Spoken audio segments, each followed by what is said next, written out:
नमस्कार, नमो नारायण। गीता दैन दैनी के अंदर हम आज प्रवेश कर चुके हैं 62वें दिन पर, यानी 62nd डे। और श्लोक आज एक ही होगा क्योंकि ये श्लोक का स्वर वो वाला दूसरा स्वर है। श्लोक का नंबर है 70। स्वर पे ध्यान दीजिएगा कारण कि स्वर रेगुलर से दूसरे वाला है। आपूर्ण्यमाणम् अचलं प्रतिष्ठम् समुद्रमापः प्रविशन्ति यद्वत् तद्वत् कामायं प्रविशन्ति सर्वे स शान्तिमाप्नोति न कामकामी। भगवान कृष्ण कहते हैं कि अर्जुन, जैसे नदी आदि के जल सब ओर से परिपूर्ण अचल प्रतिष्ठा वाले समुद्र में उसे विचलित न करते हुए समा जाते हैं, वैसे ही सब भोग जिसमें स्थिति प्रज्ञ पुरुष में किसी प्रकार का विकार उत्पन्न किए बिना ही समा जाते हैं, वही पुरुष परम शांति को प्राप्त होता है। भोगों की कामना करने वाला नहीं, भोगों की कामना करने वाला नहीं, परंतु पुरुष में किसी प्रकार का विकार उत्पन्न किए बिना सारे भोग उसमें समा जाते, वो वाले पुरुष की बात। कितना सुंदर दृष्टांत, कितना सुंदर श्लोक है। नदी और समुद्र के साथ उपमा दी करके भगवान समझाते हैं। कभी गंगा सागर गए हैं आप? कलकत्ता गंगा सागर में गंगा सागर से मिलती है। कपिल मुनि का आश्रम है। सारे तीर्थ बार बार, गंगा सागर एक बार, कोई बात नहीं। नर्मदा जी को बरूच पे देखा है समुद्र के साथ संगम करते हुए। मेरा सौभाग्य है कि मैं जिस जगह पे रहता हूं वलसाड़, वो वलसाड़ जगह गूगल करके देखोगे तो वहां पे समुद्र का किनारा तीथल दिखा हुआ है। तीथल बहुत फेमस बीच है। वैसे तीथल शब्द जो है एक्चुअल में सांस्कृतिक उसका शब्द रहा है तीर्थ स्थल, लेकिन यहां के कालांतर में लोगों ने उसको और कट कट करके तीर्थ स्थल को तीथल कर दिया। क्यों?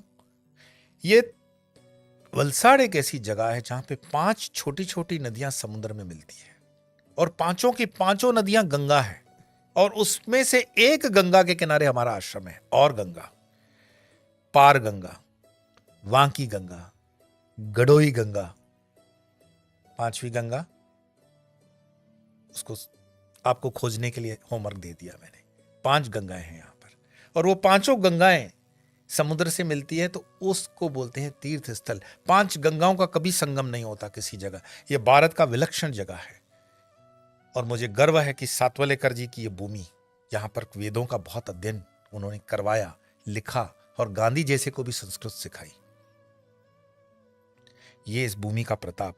लेकिन यह बात क्यों आ गई कि नदी के संगम को हम देखते हैं। शाम को मैं समुद्र पे जब टहलने जाता हूं तो वांकी नदी को कभी देखता हूं समुद्र से मिल रही है, कभी औरंगा को देखता हूं कैसे मिल रही है समुद्र से। अद्भुत दृश्य होता है। तो जब समुद्र से नदी मिलती है तो ऐसा नहीं होता है कि कोई घर्षण हो जाता है। नहीं नहीं, मैंने मही सागर को भी देखा हुआ है, और ये मेरी चॉइस है, ये मेरी पसंद है कि मैं जहां भी जाता हूं इन चीजों को पहले प्रायोरिटी में देखता हूं। भगवान कृष्ण कहते हैं, जैसे नदी आदि के जल सब ओर से परिपूर्ण अचल प्रतिष्ठा वाले समुद्र में उसे विचलित न करते हुए। नदी का जल जब भी समुद्र में मिलेगा तो बिल्कुल धीरे से उसके अंदर चला जाएगा, कोई मूवमेंट नहीं देता है। और वैसे ही सब भोग जिसमें स्थिति प्रज्ञ पुरुष में किसी प्रकार का विकार उत्पन्न किए बिना। स्थिति प्रज्ञस्य का भाषा समाधिस्थस्य केशव स्तुति किम प्रभाषेत किम आसीत किम व्रजेत किम। स्थिति प्रज्ञ पुरुष के अंदर भोग आएंगे और उसमें लक्षण भी नहीं होगा। बिल्कुल, वो कहते हैं ना कि जिसके अंदर हुस्न होता है नजाकत अपने आप आ जाती है। उर्दू का शेर है ये। इसका मतलब ये हो गया, जिसके अंदर हुस्न होता है मतलब सुंदरता। लड़की से जोड़ करके शेर को मत समझना, कुदरत भी है। कुदरत के जिस पेड़ पर सुंदरता के फल लटकते हैं, नजाकत उसकी डालियां झुक जाती है। वो स्त्री या लड़की बड़ी ओछी होती है कि जिसको पता है कि मैं सुंदर हूं और वो अपने सुंदर का प्रदर्शन कर रही है।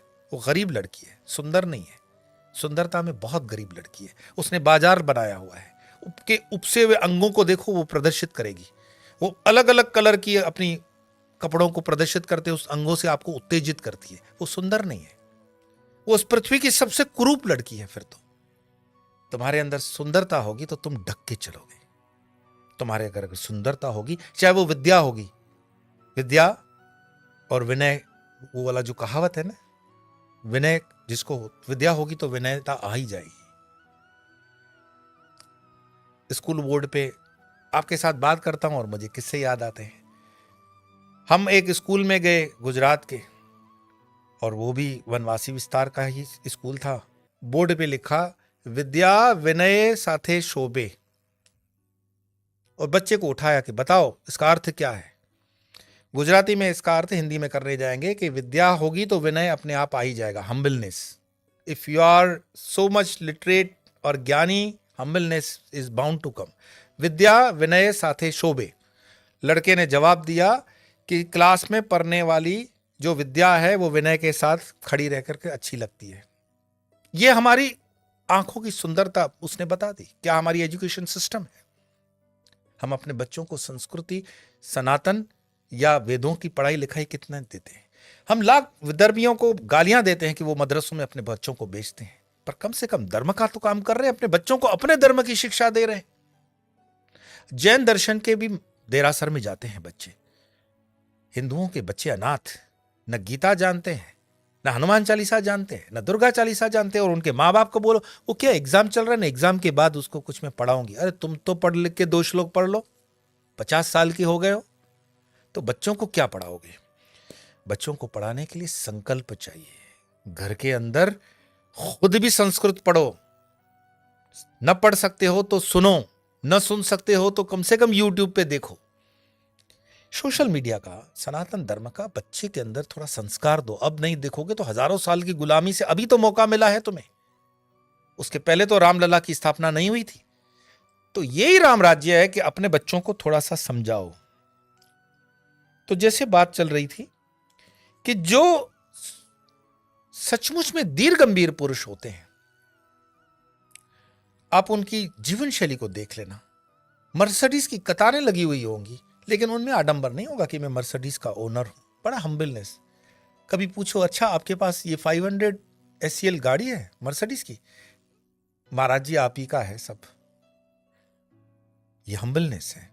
घर में जब हम प्रवेश करते हैं, कभी बहुत सुंदर घरों में प्रवेश होता है, महाराज जी आपका अपना ही है। अब वो बोलने से कोई हमारा नहीं हो जाता है, बोलने का तरीका है। दूसरे भी होते हैं, महाराज जी ये मैंने जो इंटीरियर करवाया ना, ये 10 लाख रुपए का इंटीरियर करवाया है। ये जो 10 लाख का तो सिर्फ छत का लिया उसने, टोटल तो 3 करोड़ रुपया, बॉम्बे का स्पेशल कंसल्टेंट था। अरे मूर्खानंद, इस पे 3 करोड़ का कोई खर्चा वर्चा नहीं हुआ है, उसने कंसल्टेशन में तेरी चूना लगा दिया तुम्हें। और ये जो बता रहे हो ना मैंने बनाया है, मैंने नहीं बनाया है। तुम्हारा अहंकार तुम बता रहे हो कि ये इंटीरियर मैंने करवाया, ये गाड़ियां मेरी है। हम्बलनेस ये होता है कि सब परमात्मा की कृपा है, भगवान की कृपा है, माँ बाप का आशीर्वाद है, संतों की कृपा है, गुरुजनों की कृपा है। ये बता देता है कि वो कौन सी परंपरा से आ रहा है। उसके माँ बाप की पहचान वो दे देता है, हम नाम नहीं पूछते हैं। उसके व्यवहार, वर्तन, वाणी, विचार से पता पड़ता है। गेट के ऊपर वो घंटी बजाता है, पता पड़ता है कहां से आ रहा है आदमी। उसकी बैग, उसके जूते, उसकी आंख, उसकी करबत्ता, उसका प्रणाम, उसका वचन। इतनी गरीबी की गठरियां भी मत डो कि इतने नंगे हो जाओ और पकड़े जाओ। थोड़ा सा कैरेक्टर रिचनेस हो। आदमी के बोलने में इतनी गरिमा होनी चाहिए, आदमी के चलने में इतनी गरिमा होनी चाहिए, आदमी के जीने में इतनी गरिमा होनी चाहिए कि तुम मनुष्य हो, होश के साथ जियो। और जो वर्तन के बहुत गरीब होते हैं, जो बताया ना कि नदी अगर समुद्र में जोर से आवाज करते हुए मिले, समझ जाना वो नदी गहरी नहीं है, उथली उथली नदी है, वो आवाज करती है। नाला जब भी मिलेगा आवाज करेगा, और उसमें भी गटर का नाला होगा तो और आवाज करता है। तुमने देखा बंबई के अंदर बारिश में गटरों के नाले बाहर आ जाते हैं? कभी तुमने सुना कोई नदी बाहर आ गई बंबई में? नहीं, नदी समुद्र में जाती है, गटर बाहर आ जाता है। तो जिनकी मानसिकता गटर की होती है वो बहुत आवाज करता है कि ये मेरे बंगले, ये मेरे गाड़ियां, ये मेरा ये मेरा वो। गीता आपको उसमें समतल पे आने के लिए कहती है। गीता कहती है कि जैसे नदी आदि का जल सब ओर से परिपूर्ण अचल प्रतिष्ठा वाले समुद्र में समा जाता है, वैसे सब भोग जिसमें स्थिति प्रज्ञ पुरुष में किसी प्रकार का विकार उत्पन्न किए बिना समा जाते हैं, वही पुरुष परम शांति को प्राप्त होता है। ये हम्बलनेस करने से फायदा क्या होगा?